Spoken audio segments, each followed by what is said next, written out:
Hello there, everyone, and welcome once again to our wonderful pod where pop culture meets PR. On this episode, listeners, space, the final frontier. No, I'm not going to do my best Star Trek impression throughout the duration of this episode. No, we're of course talking about Artemis II, which is a 10-day lunar flyby mission with a crew of 4 astronauts that launched on the 1st of April. So, at time of recording, exactly a week ago. It is the first crewed flight of NASA's Artemis program and the first crewed flight beyond low Earth orbit since Apollo 17 in 1972. They are also the first crew to reach the other side of the moon, the dark side of the moon. Very, very exciting to most, to a section of people. And we're going to dive into this a little bit because, Jackie, I've been absolutely obsessed with this ever since coverage started of it about a week ago. It's been really, really exciting to see their progress.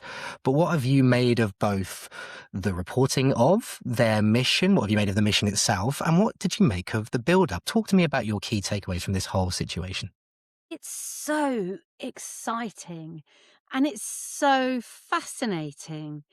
And we all in our team meeting were talking about it. We're saying we can't believe it's that not everyone is wrapped with this whole expedition out the furthest, over 250,000 miles away they are right now. It's such a phenomenal feat of science and of bravery, and it's incredible. Since 1972, we're talking nearly over 50 years. It's crazy that it's taken this long for something like that to happen. And I think part of the problem is it's a lot to do with the fact that we're used to blockbuster movies with all these imaginings of intergalactic travel, like you mentioned the Star Trek. I think sometimes because we have this incredible movie making expertise and creativity and imagination and special effects, that people look at the big screen and they think that's reality, and it's not.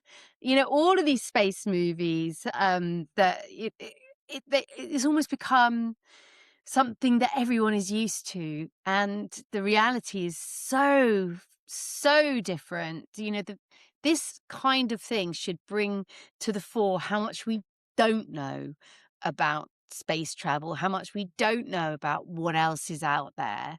But I think that there is an element of all that sort of dumbing down has been done because we are such consumers of all of this entertainment that makes it seem something that's normal. Excellent points, well made. And what I would add to this is that I found myself thinking early this week, in fact, my excitement about this mission and updates from the crew and just to give them their flowers, give them their due if they haven't already. The crew consists of Victor Glover, Christina Koch, Jeremy Hansen, and Commander Reed Wiseman, and they have, as you quite rightly point out, Jackie, achieved the greatest human distance from Earth, 252,756 miles, which breaks Apollo 13's record of 248,655 miles, which, by the way, not to be sniffed at when it comes to Apollo 13, also a tremendous feat in and of itself. But my excitement around these updates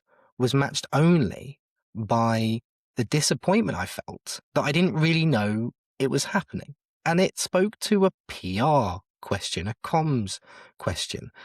Why didn't I know it was happening? Why the only word I can think of is tepid. Why such a tepid build-up to such an extraordinary thing? It unsettled me somewhat, and I'd really love your insight as to why you think that was, because it's baffled me a little bit. It baffled me as well. And if you look back over NASA's history of communications, they used to do a tremendous job of storytelling. I, as a child, visited Cape Canaveral, and I saw Apollo 13 in an exhibit there. I touched it, and it's just incredible how NASA has lost that cachet, that brilliant and strong and rich history of storytelling. You mentioned before we came on air, Lyle, about how interested you were in the individuals who are actually in space right now as we talk about them.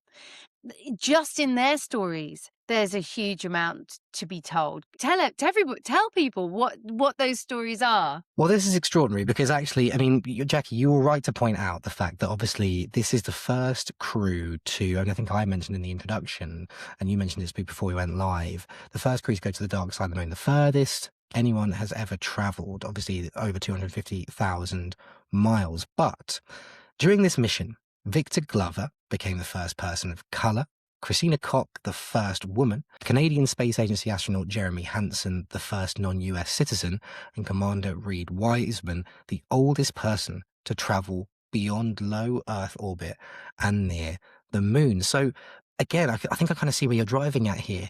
The mission itself, worthy of a broader comms analysis, broader comms strategy, but the individual stories as well. I mean, there's so much to invest in. There's so much to sort of unpick. And yet I'm reading about it now. I'm reading about it at time of recording, 8th of April. They've been in space. I mean, it seems baffling to even say it. They've been in space for 7 days. We and find I'm out hearing more about David Beckham's breakfasting habits than we found out about these incredibly brave individuals. And, you know, it's stunning to me that these stories, as you quite rightly said, Lyle, haven't started in terms of a big build-up towards this monumental, historic launch. And this is where I think NASA has absolutely missed its mark.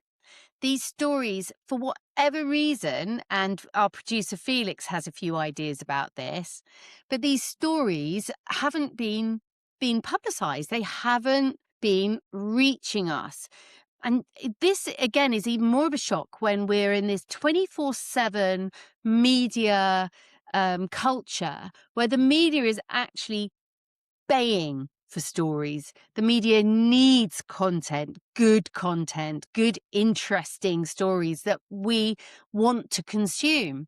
And this is a great example of an opportunity missed by NASA. There doesn't appear to have been a great amount of comms strategy behind this launch. Now, producer Felix, mentioned that there had been an announcement just recently from Donald Trump's government about budget cuts that were planned to hit the NASA space program.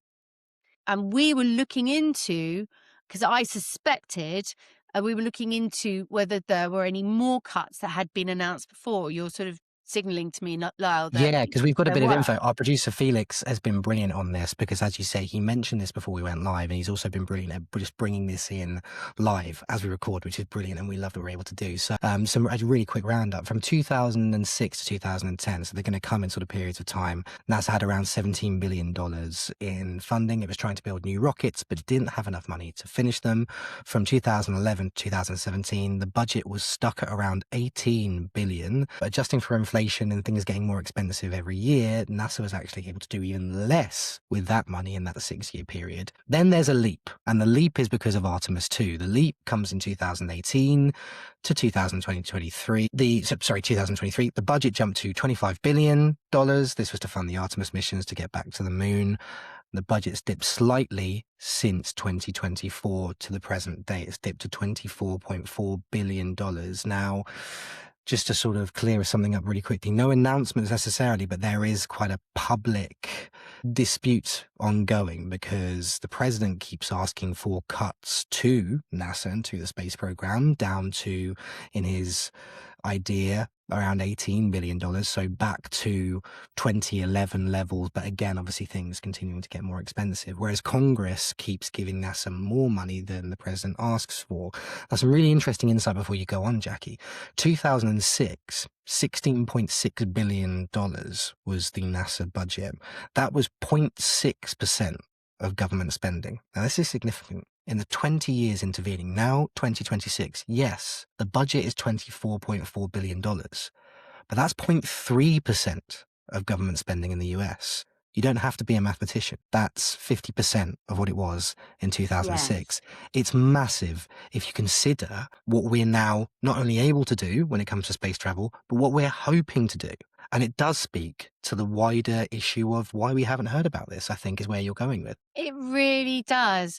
And as with any service, look at potholes in roads, for example. Any service that sees a depreciation of funds, you see the results, and one of those results is usually communications. I always say that when anybody asks me about the health of an industry, I say go and look at your public relations companies, because we're usually the first people to get cut when things are going wrong. And we're usually the last people to be picked up when everything is at a high. So if you want to check the temperature of an industry, see when public relations companies are being appointed, and then you'll see whether they're on the rise. And this is, this is unfortunate, but true. And it's almost part of this ever decreasing circle, because if you cannot fund the communications behind programs, then they're not seen to be successful, and then they can't be seen to be worth funding.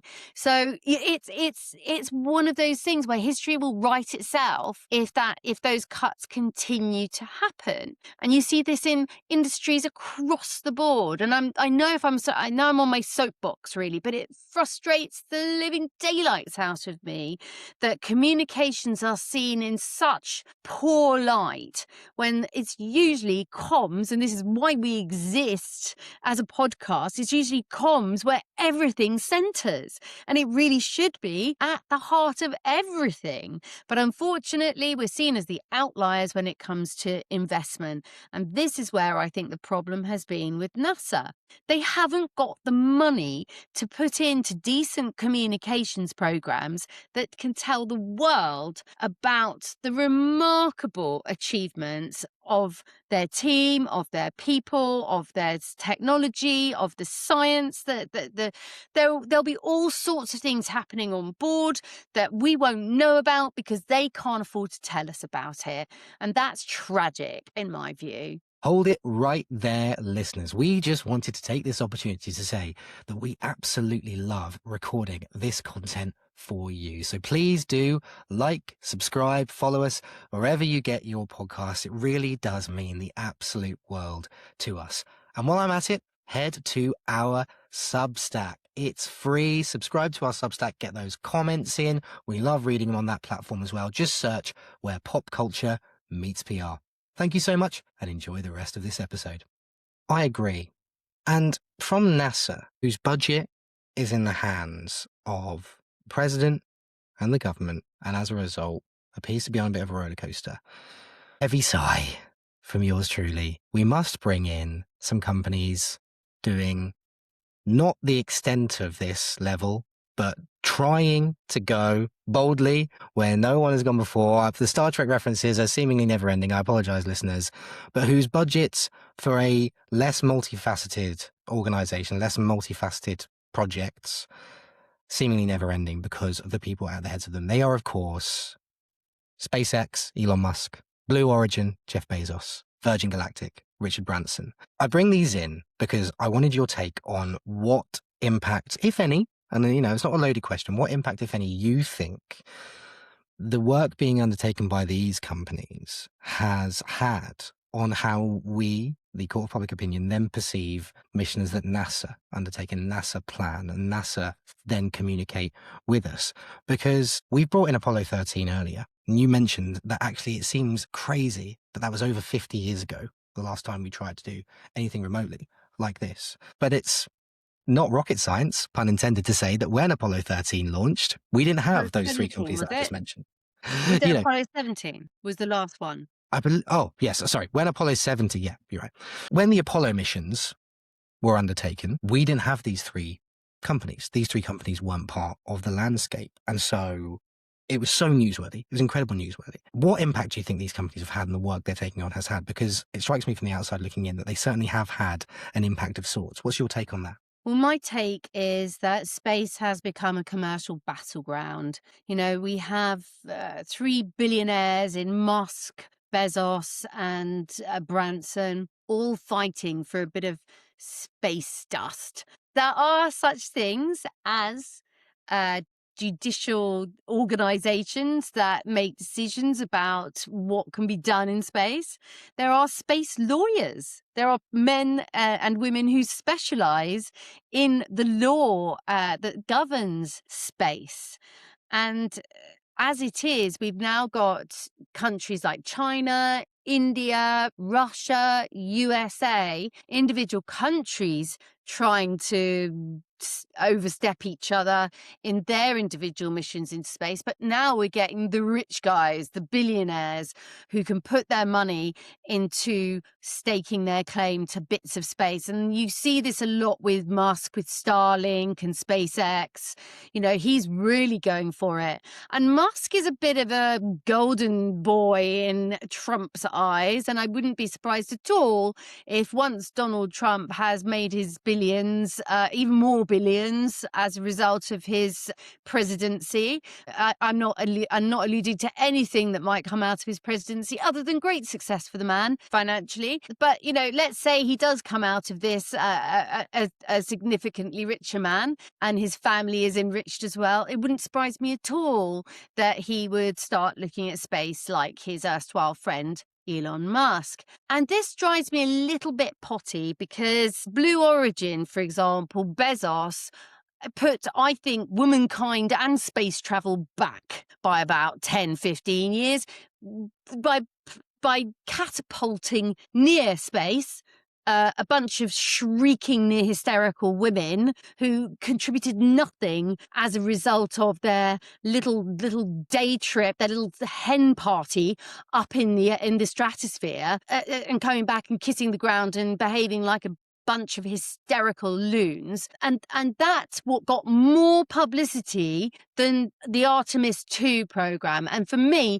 that's even more tragic that we're not hearing the right amount of information and stories out of Artemis II, that the likes of Bezos can slingshot his then fiance up into the stratosphere and get a whole load of publicity around that. But unfortunately, they are the ones that have the deep pockets and can put money into their communications programs, and they are the ones that are getting all of the press. And I'll tell you why, Lyle, because they also have the ability to build in the fear factor.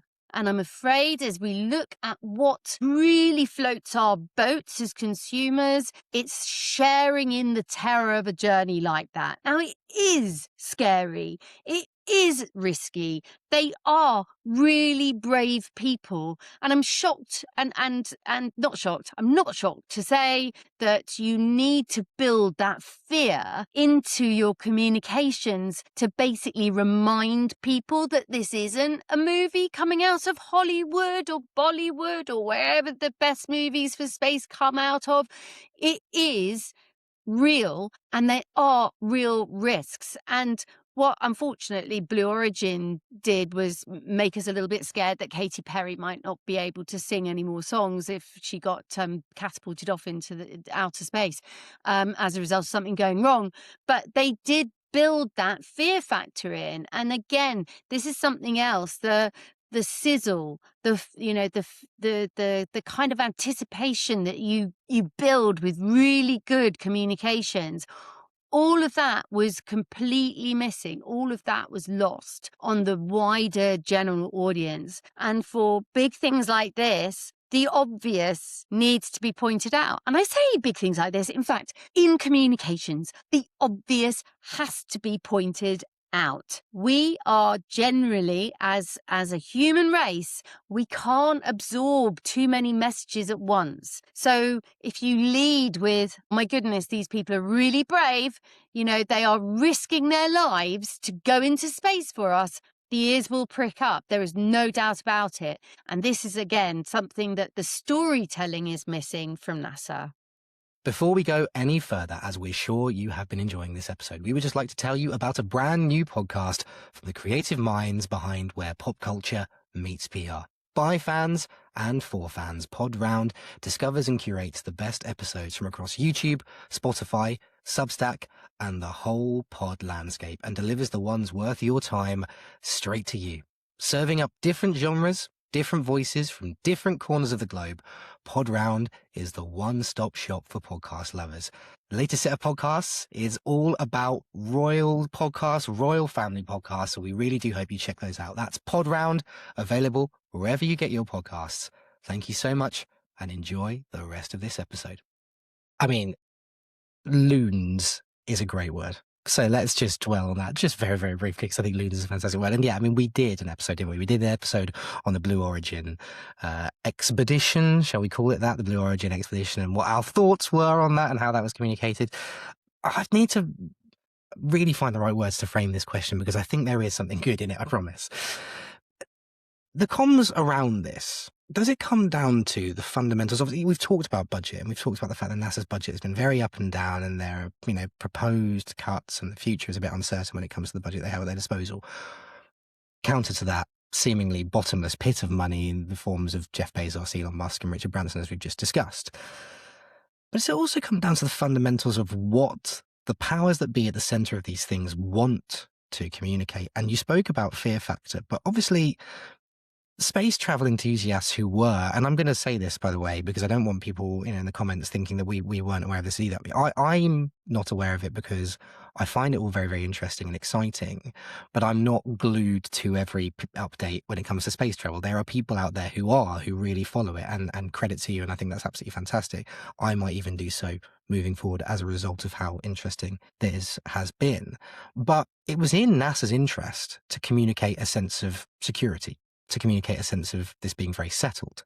So you talk about the fear factor side of things. Conversely, it's been a source of great comfort to space travel enthusiasts that the journey went very, very well, and that they then, after that sort of iconic 40 minutes where communications went dark for a bit because they went, the moon obstructed communications, they then re-established communications, and it was really exciting. But the comms behind this has all been about comfort and excitement.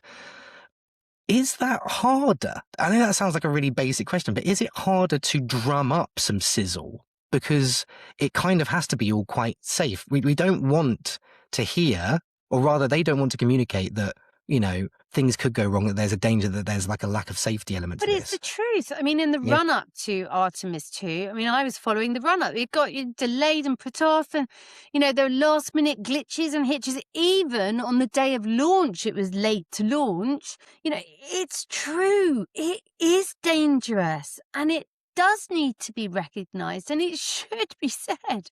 I don't care whether they want us to be as comfort. What do they want us to do? Sit there as if it's like, get our popcorn out and let's just see this happen. It's so super safe. If you tell everybody it's super safe, why is it remarkable? It is remarkable. It is dangerous. Things do go wrong, as we unfortunately saw with Challenger.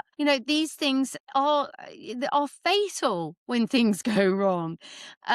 So I don't think that should be underplayed. I don't think it is difficult to do, and I don't think it's difficult to.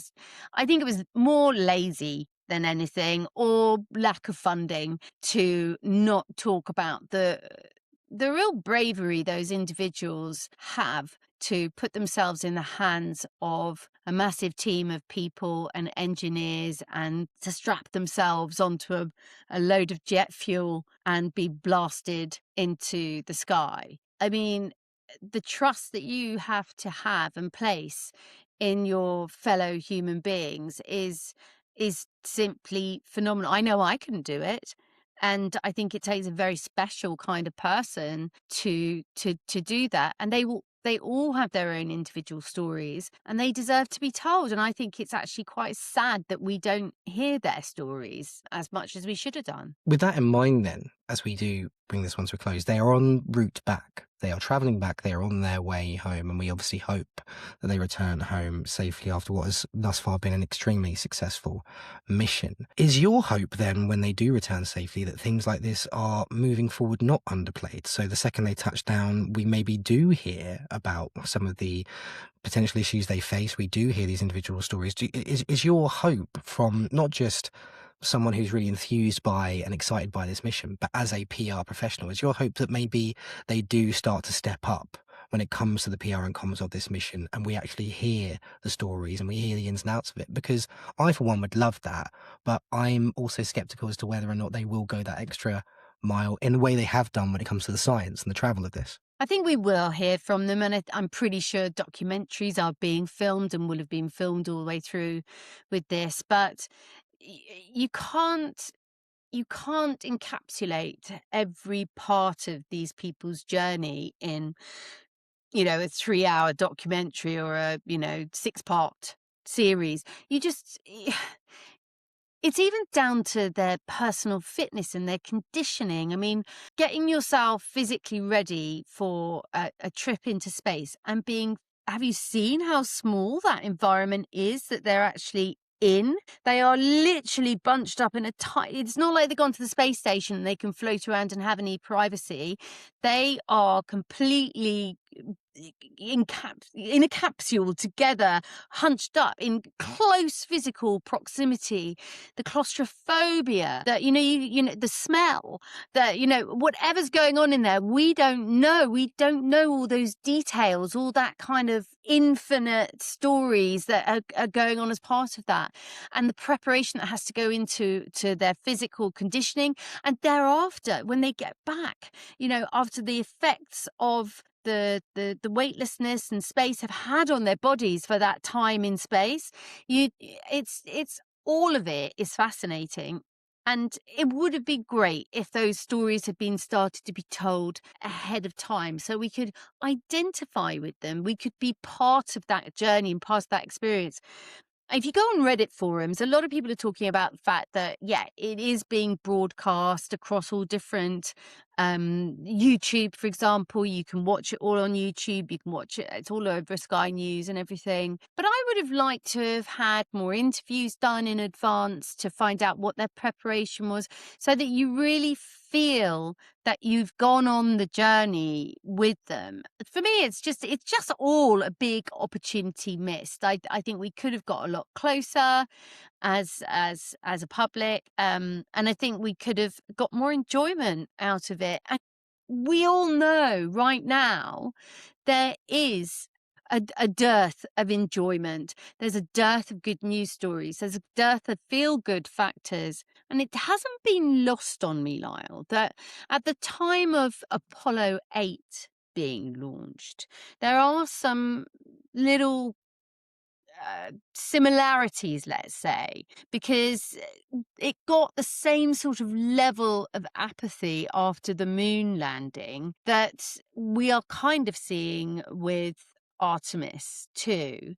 And interestingly, at that time, we had the Vietnam War and assassinations happening, and this is all happening at a time when Donald Trump should be front and center on this great news story, this great feat, this great achievement for America. And we know that America has historically been one-upping with Russia for many years. And now there's the one-upping against China, who are running a very big space program of their own. But nobody really wants to hear any success from America at the moment, because on the one hand, this great feat of human bravery is going on, and technology is being recognized. And on the other hand, he's being accused of war crimes. And on the day that they hit their greatest mark in terms of the achievement of going behind to the dark side of the moon and seeing the the lunar eclipse, Donald Trump chooses that day to threaten to obliterate Iran. So those two news stories in juxtaposition are also going to stop any enjoyment that anybody could have from an achievement that is US driven. It's a very, very poignant point. As we do bring this one to a close, we spoke in our team meeting about the fact that these significant moments, and they are significant moments in history, are communicated alongside moments that we would cheerfully never repeat, and we, abhor hearing updates about. And I think it's a really, really relevant point and a really, really good point you make. And it does speak to, and it seems strange to bring this in, but it does also speak to comms theory, PR theory around these things and how these things are reported in parallel and alongside one another. Listeners, your thoughts always tremendously welcome on that point, and also on the specifics of the Artemis mission. Have you been as wrapped by this as Jackie and I? What did you make of the build-up as well? Do you hope to hear more of not just the story of the crew as a whole, as a collective, as a four, and the expedition itself, but of the individuals as well? Because we brought some of that in this episode. And do you hope that we hear more of those stories when they do hopefully return safely in a matter of days? We would love to hear your comments. Please do get those in wherever you get your podcasts, particularly, as we do tend to say, on Substack, because we love reading your comments on there. It's free. Search Where Pop Culture Meets PR. Subscribe, get those comments in. We would absolutely love to read those comments there. Thank you so much, though, for joining us on this, the latest episode, a space-themed episode of Where Pop Culture Meets PR. Perhaps a podcast maybe coming to you from space in the not too distant future. Although I have my doubts as to whether or not Jackie and I will be the first to deliver a podcast from space. But you do just never know. Watch this space. Thank you so much for joining us. From Jackie and from myself, take care of yourselves. It's bye for now.